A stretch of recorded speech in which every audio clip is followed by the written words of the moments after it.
TRT Radyo 1'de Renkli Anlar devam ediyor.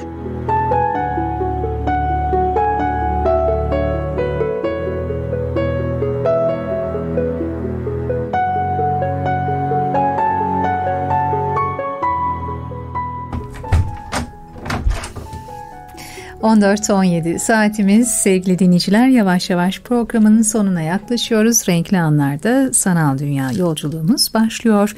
İnternet Pazarlama Danışmanı ve Kültür Üniversitesi öğretim görevlisi Aytaç Mesci ile birlikteyiz. Merhaba, hoş geldiniz Sayın Mesci. Ve bugün bizi yine bir konuğumuzla buluşturuyorsunuz. Blog Dergisi içerik editörü Rahim Aytunç. Merhaba, hoş geldiniz. Merhaba, hoş bulduk.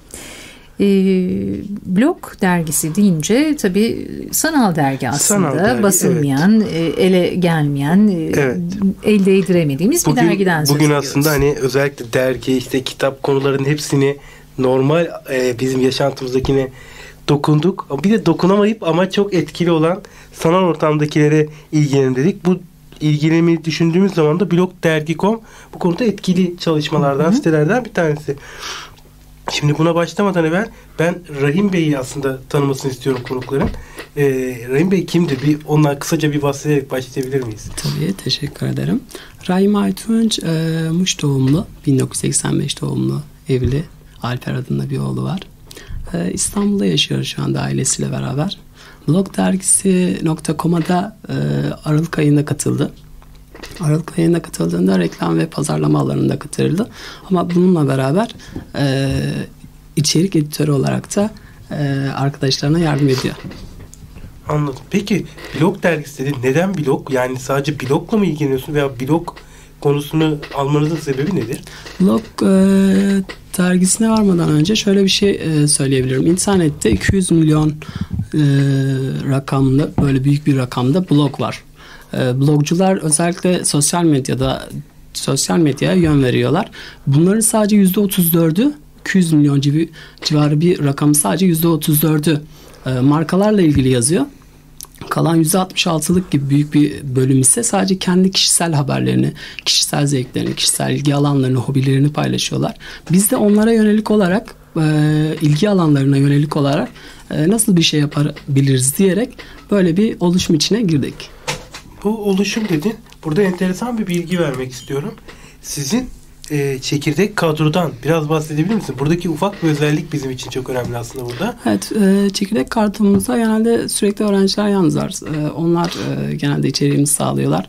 Yani hepsi üniversite öğrencisi. Çekirdek kadrodaki herkes, evet, üniversite öğrencisi. Hepsi üniversite öğrencisi ama yer zaman zaman bize dışarıdan yayın sağlayan, yazılarıyla katılım destek veren arkadaşlarımız da var. Sektörden deneyimli kişiler mi ya da onlar da mı diğer üniversite öğrencileri? Onlar sektörden, genelde sektörden arkadaşlarımızla, yetkili insanlarla röportaj yapıyoruz. Onları da ben yapıyorum.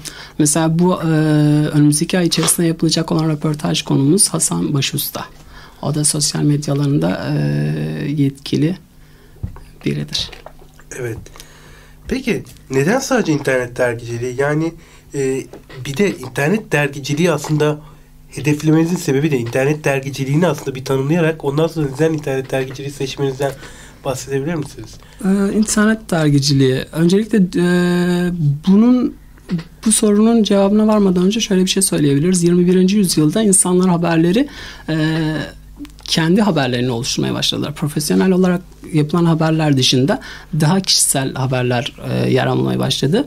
Bununla beraber farklı ilgi alanlarına göre haberler ortaya çıkmaya başladı. İnternetin gelişimiyle basılı yayının okuma sayısı inanılmaz derecede bir düşmeye başladı. Bununla beraber internette dergi olarak ilk yayına başlayan insanlar genelde hobi olarak bunu yapmaya başladılar. Hobileriyle beraber zaman içinde vazgeçince bunu daha profesyonel ekipler yapmaya başladılar ve zaten bu dünyada şu anda büyük bir çıkış, bir ivme sağladı. Hobilerinden kastım mesela bir lokantaya gidip yazması, bir yere gidip yazmasından mı kastediyorsun? Bunun öncelikle öyle başladılar. Sadece işte gezdikleri yerleri, blogları dışında bir dergi olarak çıkarmaya başladılar. Daha sonra bunlar bir yerden sonra artık sadece bloglarında yazmaya başladılar. Bittiği zaman da bu sefer profesyonel ekiplerin kendi dergilerini oluşturmaları süreci başladı. Bununla beraber de zaten basılı yayın olarak okuyabildiğimiz yayınların sayısı zaten düşmeye başlamıştı. İnternet inanılmaz derecede bilgi birikimi sağlıyor ve zaten insanların genelde internetten dergi takip etmelerinin nedeni de bir dergiye abone olduğunuz zaman o derginin size sağladığı haber internetten anında okuyabiliyorken veya anında ona ulaşabiliyorken basılı yayında onu bir ay sonra, 2 hafta sonra ulaşabiliyordunuz. Bu da bayatlamış haber oluyordu. Anladım.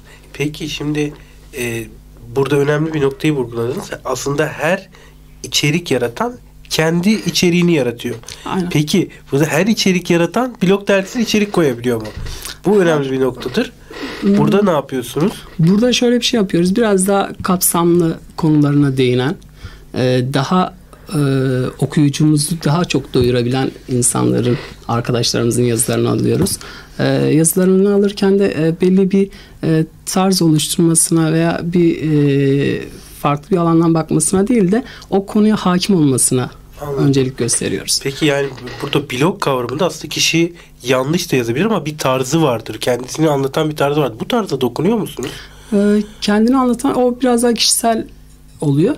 Kişisel alarak değil de biz biraz daha profesyonel olarak yaklaşıyoruz biraz ona. Biraz ufak dokunmalar oluyor yazılara diye düşünüyorum. Yazılara müdahale etmiyoruz ama zaten almadan önce arkadaşlarımızla görüşüyoruz. Bu şekilde yazılarınızın olmasını istiyoruz diye. Onlar da zaten yazıları yazarken tamamen ilgilendikleri konulara ağırlıklı olarak yazıyorlar. Biz de genelde müdahale etmiyoruz zaten. Mesela oyun alanında yazan bir arkadaşımız var ve inanılmaz derecede gerçekten de birçok okuyucu belki sadece o yazı için, o yazıları için onu takip ediyor.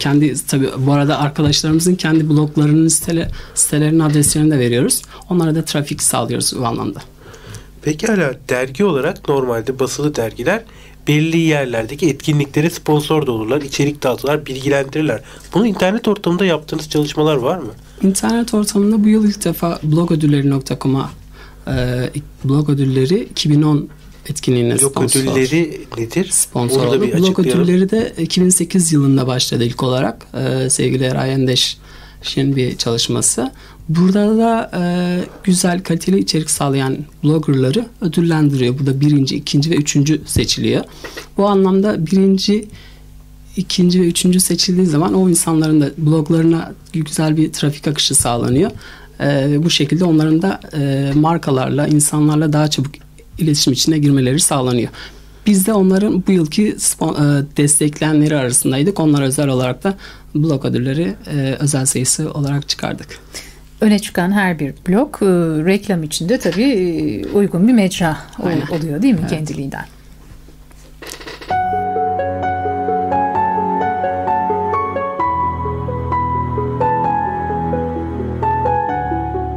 Bir ses, bir söz, bir ezgi. Renkli anlar. Bizimle paylaşır mısınız?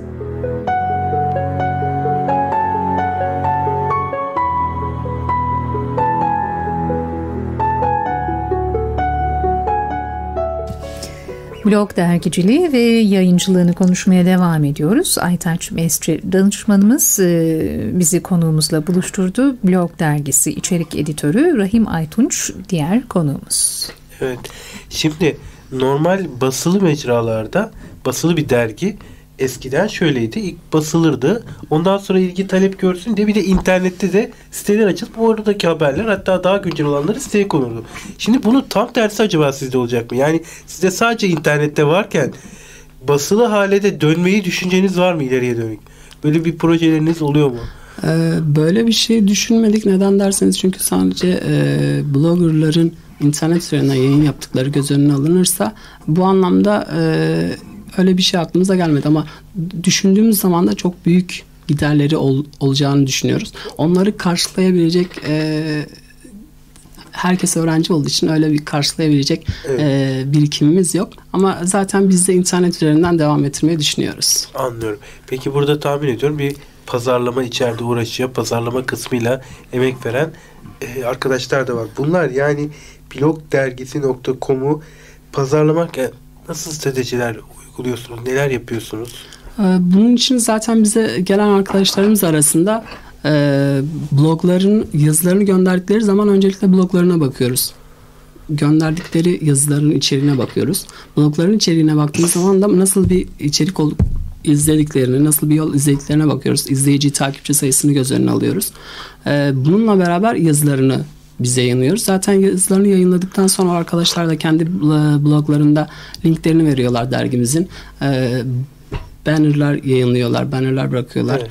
Bununla beraber o şekilde bir tanıtım atağımız var. Şimdi bu bahsettiğiniz aslında blog ödülleri yarışmasında da yaptığınız bir çalışma var. O evet. Nedir? Blog ödüllerinde de işte destek olarak aynı zamanda blog dergisinin bilinirliğini de artırdık. Burada nasıl bir yol izledik derseniz öncelikle blog ödüllerine özel sayısı çıkardığımız zaman Erayendeş'ten bütün o da bize çok büyük çok büyük bir desteği oldu bize. O anlamda zaten orada görsel olarak, reklam olarak aklınıza gelebilecek her türlü blog ödülleri konulu site, basılı görsellerde blog dergisi destekçileri arasındadır da not olarak geçiyorlardı. O anlamda da bize çok büyük bir yarar oldu. Zaten bizim de amacımız orada birçok insana blog dergisi diye bir kavramın olduğunu, bir grubun olduğunu, insanların ona ulaşabileceklerini göstermekti. Anladım. Peki şimdi blog yazarlarının genelde ana hedefi iyi bir içerik çıkarmak, kendine öz bir hedef çıkarmak, bir içerik çıkarmak. Bundan sonra da bunu bir şekilde paraya dönecek. Ya sponsor çalışma ya reklama döndürmektir. Siz bu konuda bir çalışma yapıyor musunuz? Şu anda bize yazılarını gönderen veya paylaşımları yapan arkadaşlarımız arasında herhangi bir kazanç sağlamıyoruz veya onlar bize sağlamıyorlar. Biz de herhangi bir kimseye sağlamıyoruz. Tamamen herkes gönüllü olarak bu işi yapıyor. Zaten para kazanma amacıyla yola çıkmamıştık biz de. Öyle bir amacımız olmayınca pek hani para kazanalım hedefiyle de işlerimizi yapmıyoruz. Pekala. Biz teşekkür ediyoruz o zaman. Başka soracak sorumuz sanıyorum. Yok olsa da zamanımız pek yok. Ama blog dergiciliği giderek kendini geliştiren bir ne diyelim mecra. Bu konuda amatör ve profesyonel giderek girişimler artmakta. Evet, bu dergide sektörde çok fazla bilinirliği var. Hayatımızda artık yer aldı.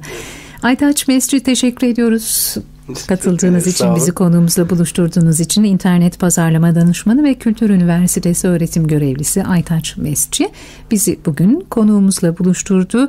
Blog Dergisi içerik editörü Rahim Aytunç konuğumuzdu. Teşekkür ediyoruz. Güzel bir gün diliyoruz efendim.